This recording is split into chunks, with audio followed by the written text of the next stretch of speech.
Welcome to that PLP, part of the Play Legit Network, your only source for gaming and real talk. I'm KJ.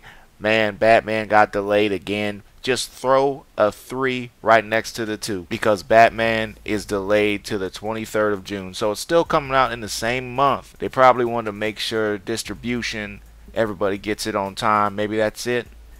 Maybe they just need a few more gameplay tweaks. But that's only a few weeks difference, so it couldn't be anything major. I'm thinking it's some type of distribution thing, in my opinion, with special collector's editions. Probably got to get all the models made on that, the statues and what have you. That's my opinion, and that's what it is. More Batman news, though. Batman Arkham series. The first 2 games are coming to PS4 and Xbox One later on, 1080p. I guess we are just in the remaster era because there's just so many of these things coming back and forth. Backwards compatibility because they want to do what they're doing right now to folks. But what can I say? The Nintendo NX was announced last week. What is it? Is it a new console? Is it Nintendo starting their own phone business? Because they did announce they're going to be doing their own mobile games for the phone. So naturally, you would think Nintendo might want to do something else. Maybe they're working on phones, but we remember the N-Gage. At least I remember the N-Gage. That didn't go so well. Nintendo has a better handle on the handheld department, so I'm thinking the NX is probably some type of handheld device that's going to be more powerful, obviously, than the 3DS, so that you can work with these mobile games also. I don't expect it to be a console. I think the Wii U still has a lot of life in it. I think they still need to crank out more games. I haven't seen enough from Nintendo or third party. What they have put out, of course, is pretty good. Stuff you probably don't want to trade in because it'll last you. But they don't have enough. The library is not big enough, and I think it's a slap to people if they already are moving to another system. So I do believe it's going to be a handheld because we know how they roll with handhelds. They like to upgrade them after a couple years, then another upgrade, and then they'll wait a year, let you enjoy that final upgrade, and then, oh boom, we got another handheld. That's the reason why I didn't get the new 3DS XL, because I feel like in 2016, the new is here. Why get it? But that's my opinion. Mortal Kombat X, we've got the final roster on the Combat Pack. Jason Voorhees, whoosh, Tremor, Tanya, she can get it. And the Predator. That's right, the Predator is locked in. They showed the first 3 characters. Then the Predator came out of the shadows. His cloaking device came off. And we see the Predator right in front of our eyes. I guess Spawn was just a rumor. But with this season pass being $30 freaking, I think they should work on Spawn regardless. Give people that extra little boost because I talked about it like crazy last week, guys. That is not enough content for $30. 4 characters, come on, man. That's like half of the game already. You go pay. Getting me hopping mad over here, guys. Well, sad news today, but I guess he has been with the company a long time. Hideo Kojima is leaving Konami. We don't know the exact details. I'm sure it's just the creative differences. And, he was actually trying to leave after 4. Actually, he wasn't trying to do 4, if you remember that. He was trying to finish the deal at Snake Eater.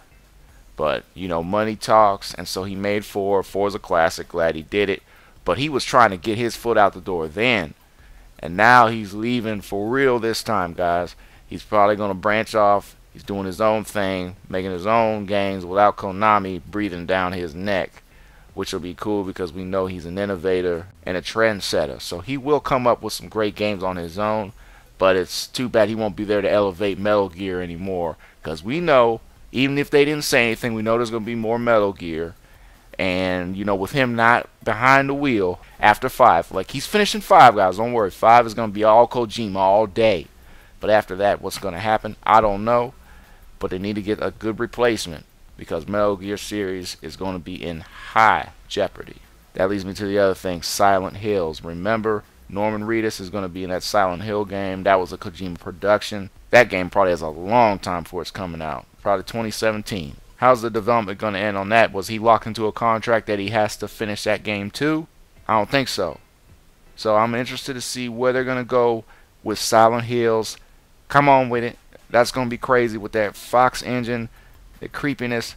My goodness, let's get it out there. Devil May Cry 4 is coming back.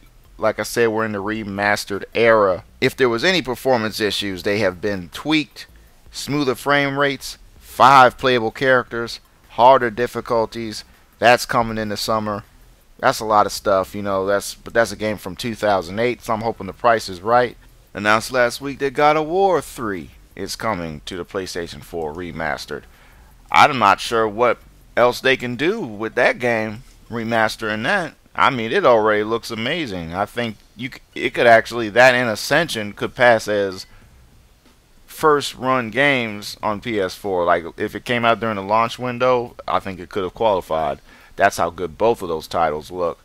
So that's a compliment, but at the same time, I'm not getting it again, because what else can you do to it? It's already looking hot as hell. So I don't think that's happening for me.